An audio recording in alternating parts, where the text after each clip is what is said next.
حضرت اسماء بنت ابی بکر صدیق، حضرت صدیق اکبر رضی اللہ تعالی عنہ کی وہ صاحبزادیاں جو حضرت عائشہ کی بڑی ہمشیرہ ہیں، رات کو غار ثور میں مرد جاتے ڈرتے ہیں، آج بھی ڈرتے ہیں، اور جناب اسماء نبی پاک کی روٹی لے کے جایا کرتی تھی۔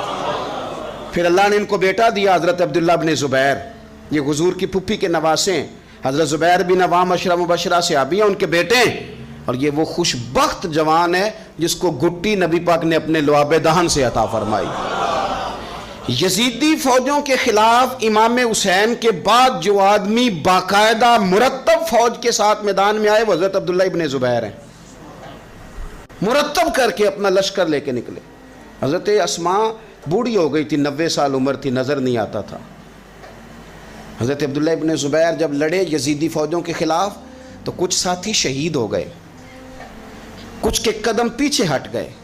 حضرت عبداللہ ابن زبیر ماں کے پاس آئے اور ماں سے آ کے کہتے ہیں، اماں میرے کچھ ساتھی کمزور پڑ گئے، کچھ شہید ہو گئے، اور یہ بڑے سخت لوگوں کی فوج سے ہمارا مقابلہ ہے، تو اس وقت تیرے ساتھ کوئی خدمت گزار نہیں، میں تیرا اکیلا سہارا ہوں، ماں تو بتا میں کیا کروں، آگے جاؤں کہ واپس مڑوں؟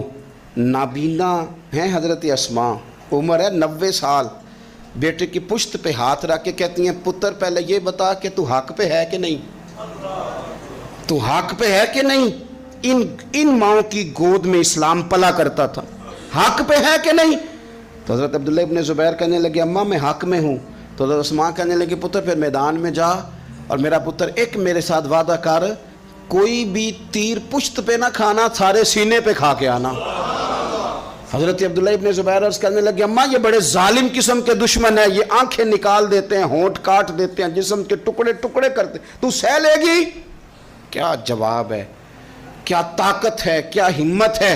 حضرت اسماء فرمانے لگی، پتر بکرے کو نہ صرف ذبح ہوتے وقت تکلیف ہوتی ہے، کھال اترتے وقت کوئی تکلیف نہیں ہوتی، جا میرا بیٹا میدان میں۔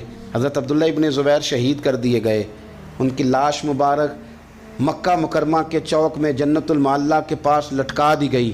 حجاج بن یوسف نے حضرت اسماء کو بلایا اور بلا کے کہنے لگا، تجھے پتہ ہے تیرا بیٹا لٹکا ہوا ہے؟ فرمانے لگی، ہاں مجھے پتہ ہے، یہ بچپن سے ہی شاہ سوار ہے، یہ گھوڑوں پہ رہنا ہی پسند کرتا تھا۔ اور پھر کیا جملہ کہا، حجاج کے لوگ کہتے ہیں یہ فوجوں میں اور تلواروں کی جھنکار میں کبھی نہیں کانپا تھا، پر حضرت اسماء جو نابینا ہیں ان کے جملوں نے نرزہ طاری کر دیا۔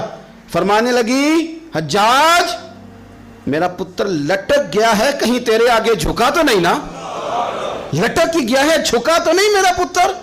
14 دن تک لٹکے رہے، لاش مبارک لٹکی رہی، لیکن حضور کا لعاب دہن تھا نا، لوگ کہتے ہیں قریب سے گزرتے تھے تو دور دور تک خوشبوئیں پھیلی ہوئی۔